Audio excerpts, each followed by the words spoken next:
Mm-mm. No, just hold it. Mm-hmm.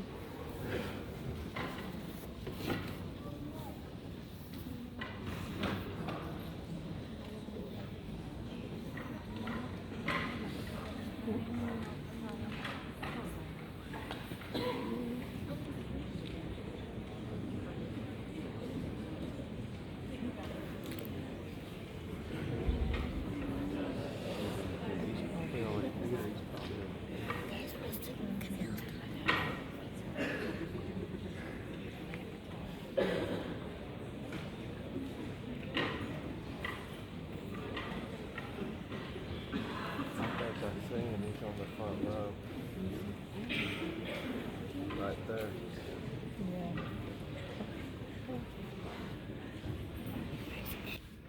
Just a couple of things I wanted to bring to your attention. Number one, I greatly appreciate your making special efforts to get in here ahead of the schedule.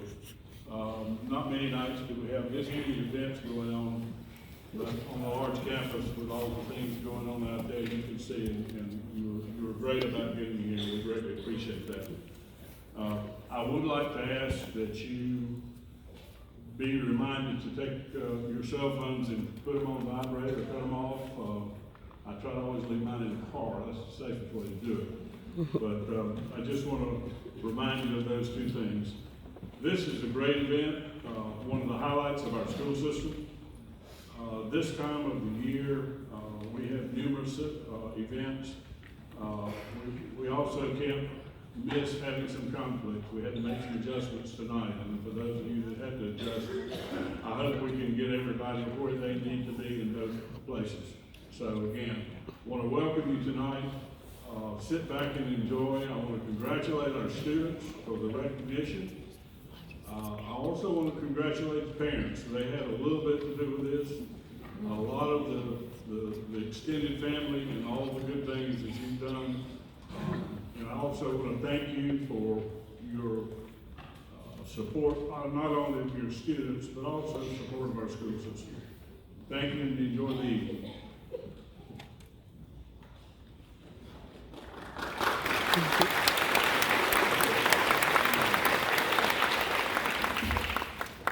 Good evening. Would you join with me in prayer, please?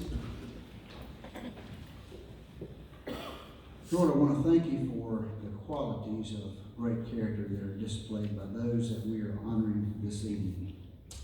Those qualities such as kindness, humility, honesty, being trustworthy, being selfless, always assuming responsibility, showing respect to their peers and their teachers and to themselves. Father, these future public leaders are already leaders and role models in their classroom. So I'm encouraged about our future leadership. These are the types of children that keep good teachers in our classrooms. For all this, we're thankful. Also thankful for our new superintendent, Jeff Wallace, who displays these great qualities of good character. I want to thank you for the parents and the grandparents, the close relatives, friends, all those who love and nurture and model good character for these children. We're so honored that we could be here this evening to recognize these students. I ask this in your name, Lord Jesus. Amen. Amen. Would you stand as Colonel Terry Hills leads us in the pledge of allegiance?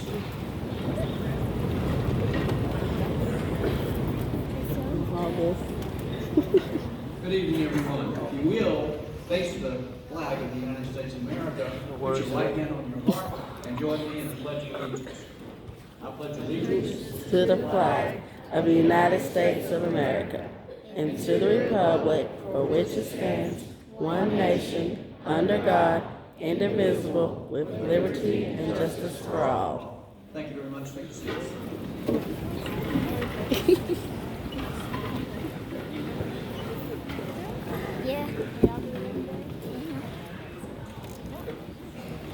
Let's Lori Smith, the Davie County School Board. First, I would just like to congratulate every student receiving this award tonight. You guys are leaders in your classroom and in your school.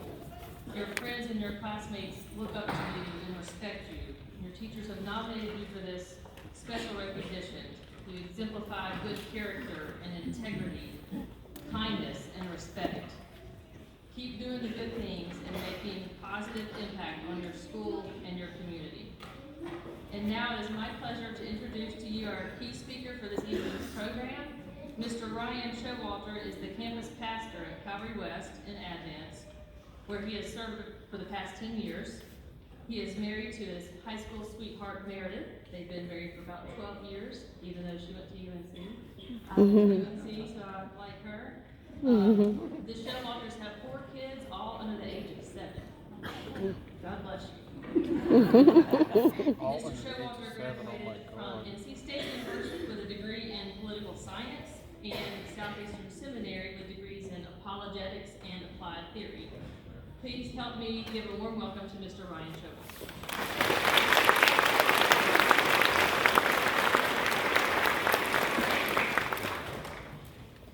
Thank you for that warm welcome. I appreciate that very much. And thank you to Dr. Steed and Mr. Wallace, to the Board of Education, for having me here tonight. I count it as a great honor to be with you students and you families as you are recognized and celebrated for the strong character that you've shown in your schools and no doubt in your families and in the community. And I also count it a great privilege to be a part of a community that holds up and values the right thing. So to you all who have set this priority for all of us, I want to say a special thank you to you as well and extend my encouragement to continue the good work that you are doing.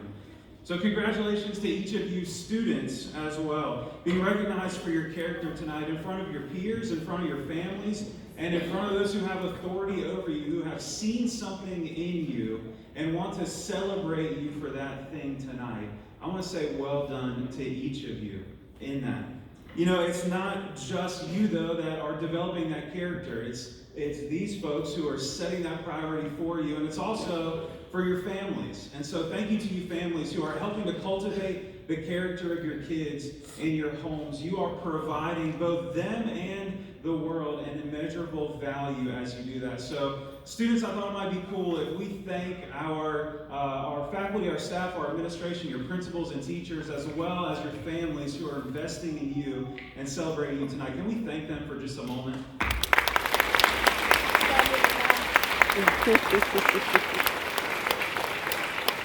You know, when our schools, our families, our churches, and our community institutions all work together for the common good, we all stand to benefit greatly as our lives are enriched and as our communities and our families are strengthened.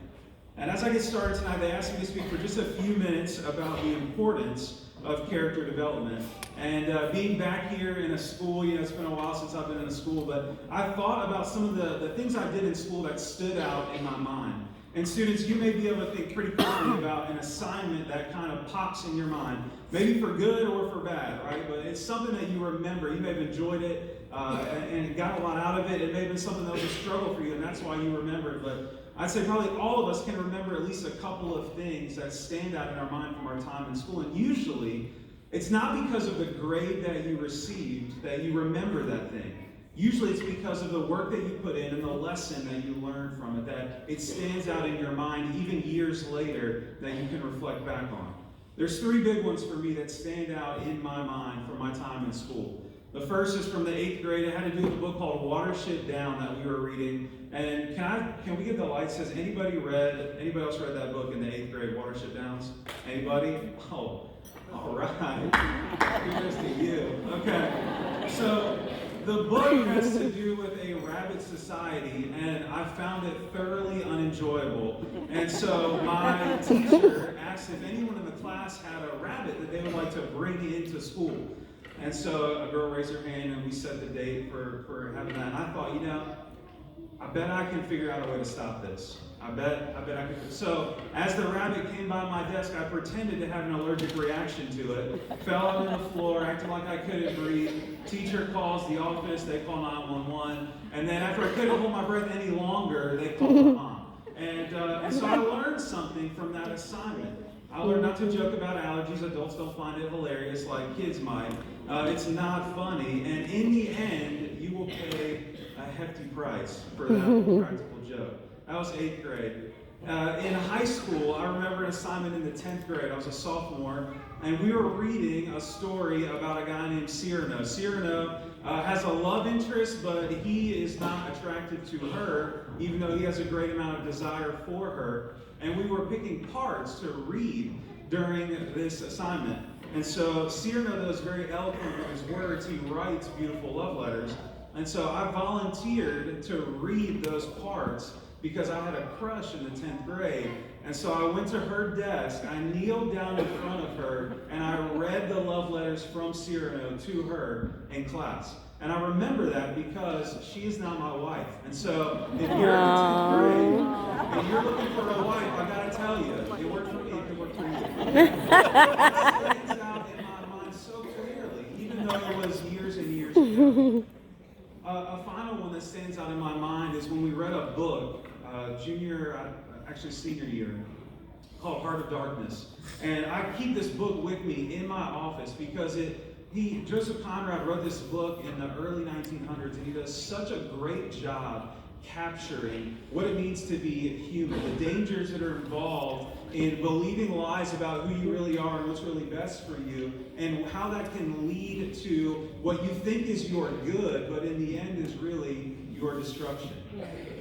And on a night like tonight, I couldn't stop thinking about this book because one of the characters, Kurtz, he sets himself up to rule this little empire. And Kurtz gets exactly what he wants out of life. He sets a goal, he pursues it, he's seeking his ultimate happiness and fulfillment. And he thinks that he's getting it along the way. But in the end, when he reflects back on his life, towards the very end, the only thing that he can say, as he breathes out this last cry, he says, the horror, the horror.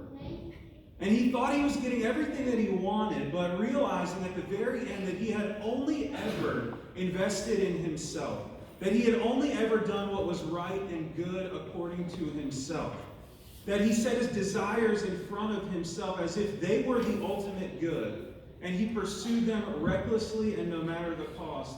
And in the end, he realizes that he is not fulfilled at all, but he is ruined. And there's a temptation for all of us, and especially for you students.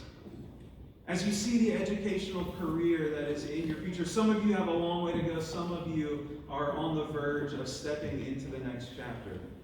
But as you think about that process, what it is and what it's for, it's easy to think about it as something that is just for you. That every lesson that you learn, every assignment that you get, every book that you read, every problem that you solve, every project that you collaborate on is designed to make you a slightly better version of yourself so that in the end you will be fulfilled in life. And that temptation to think that way is so pervasive. We live now in what social scientists call the age of authenticity, where we set what we believe is our authentic, our best self, and we pursue that no matter what. Anyone who stands in our way is an obstacle that we should set aside or leave behind because we know what's best for us and we should go and seek that no matter what. The danger, though, is that in the end we see where that leads. But often it's too late. It was too late for Kurtz. And if we don't learn the lessons from stories like him and lives like his, then we risk ending up in the same place, thinking that we're pursuing the very best and realizing in the end that we've only gotten the worst. And so in moments like these, I'm so thankful that we can pause, that we can take a break from the grades and the attendance and the projects and the sports and the extracurriculars and the clubs and all of it, and focus on what really matters. Not that those things don't matter, but those are not the ultimate things. Cultivating your own soul is the ultimate thing, and it's in character development that you do that. That you learn not to be the best version of yourself, but something even better than you could have ever hoped or dreamed for on your own. It takes communities investing in you. See that tonight. These people love and care for you, and that is why they're here. That's why they're investing. That's why they're recognizing and celebrating as well, because they love and care for you, and they want what is truly best for you. All the other things I mentioned, right? Grades and attendance and sports and clubs and extracurricular, those are all good things, and you should want to pursue excellence in all of those things as well. But none of those things should be your greatest desire. None of those things can carry the weight of all of your hopes and dreams.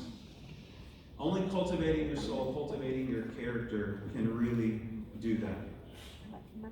It's a character development that we get to see seeds planted, watered, and grown that lead to things like compassion and courage, things like honesty and justice, things like loyalty and respect, responsibility and self-discipline. These things do not come about in your life just because.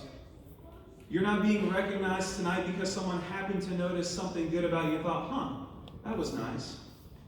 We'll bring them out tonight and bring their family. No, these are things that have been cultivated. I don't know if any of you garden at all, but we do a little teeny tiny bit at our house. We do lettuce, and that's it. We have 6 little beds, and we do lettuce. And most of it gets eaten outside before it can ever come in because my kids and the deer, and they get to it first. But we do lettuce. And with that, you have to prepare the soil. You have to plant the seeds. You have to water and watch and grow and prune what's not healthy away, so it doesn't infect the rest. You have to watch for bugs and insects that would come and eat. You have to try to keep the deer away if you can, and the rabbits and everything else. And in the end, if you do all of that, you will have a head of lettuce that will be delicious with croutons and cheese and all the rest, right? But you'll have something good in the end. And I hope you see, especially you high schoolers, that this didn't just come up in a moment. And you younger students, elementary and middle schoolers, see the high schoolers who have been on a journey towards this moment. And as you begin that same journey, I'd encourage you to want the things that you see in them. Want the things that are on that program, the honesty, the loyalty, the respect, the responsibility, compassion, and courage. Those things don't happen just because you crammed for a test and boom, out comes compassion. It happens in all the little moments of life. There's a guy named Paul Tripp, and he says that our character is not developed in the 2 or 3 or 4 big decisions that we make in our lives. What am I going to do? Where will I go to college? What will I do for a career? Who will I marry? Where will we live? He says that your character is developed in the 10,000 little decisions that you make every single day. And that's where the real work happens, of cultivating the character in you. Parents, you know this. You see this on display all the time. My kids are 7 and younger. And I see, even with twin 2-year-olds, I see even in them now, there's beginning to be a pause before the punch, right? Where before it was just an instinct, it was reflexive, it was immediate.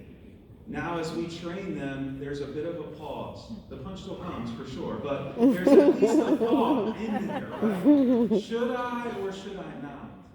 Is this wise or is this foolish? Is this good for me or will this hurt me in the end?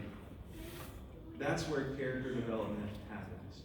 That's where we avoid the mistakes of a man like Kurt, who lived only for himself, because character development is not ultimately about yourself. You were not meant to live just for yourself. You were meant to live for the good, the blessing of others.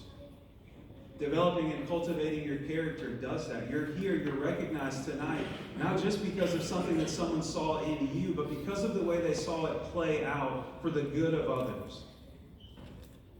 And so as I close tonight, I just want to say, students, all of your families, administration, faculty, and staff, continue to invest in and cultivate your character. And in so doing, you will bless the world.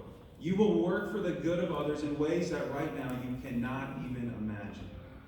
You will be better off for it, but ultimately your communities, your families, your school, and our whole world will be blessed by you. So may God bless you as you pursue and continue to pursue the development of your soul and your character. Thank you.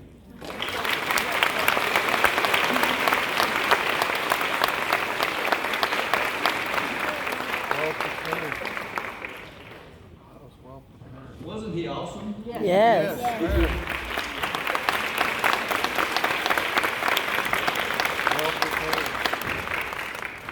So many words of encouragement Listen, on behalf of the school board and Davie County Schools, period, we'd like to give Ryan a gift, a small token of our appreciation to him. So join me in a hand of appreciation for him.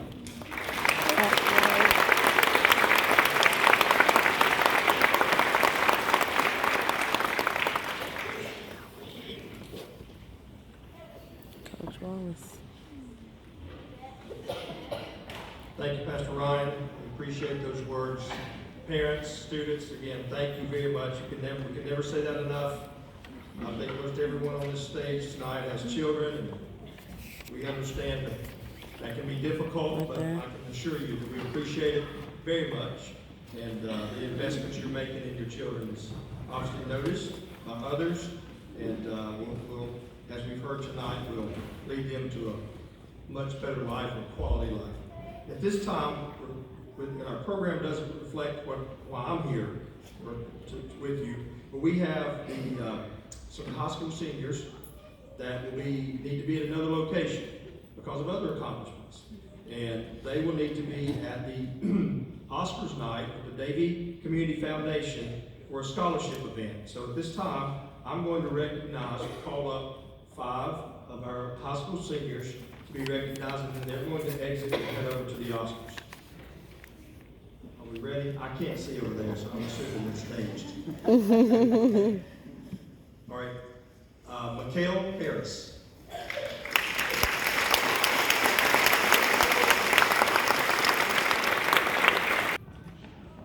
And Waylon Humphreys. In second grade, Rachel Beal. There goes my baby. Yeah.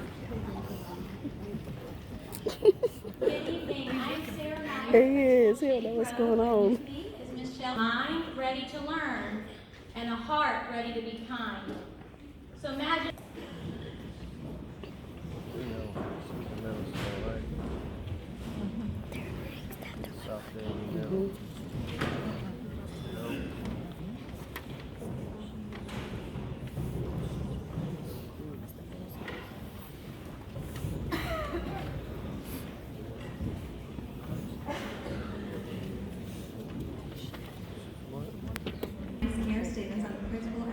Davie Elementary School, and with me tonight, as she appears, my guidance counselor, Barbara Weaver. And it's been an honor to work with our students and our families. These are the top students. These are cream of the crop. These are students who were selected by the grade level teams as being of high character, positive attitude, very kind, caring, very helpful, the top students. I want to thank the parents who have raised such outstanding young children, as well as I want to thank our staff for continuing to teach students to care about others. Not only care about others at our school, but others throughout the county, throughout the state, and in other countries. Always be caring toward each other. So tonight I want to recognize these top students. In kindergarten, in 5th grade, and Edris Oliver.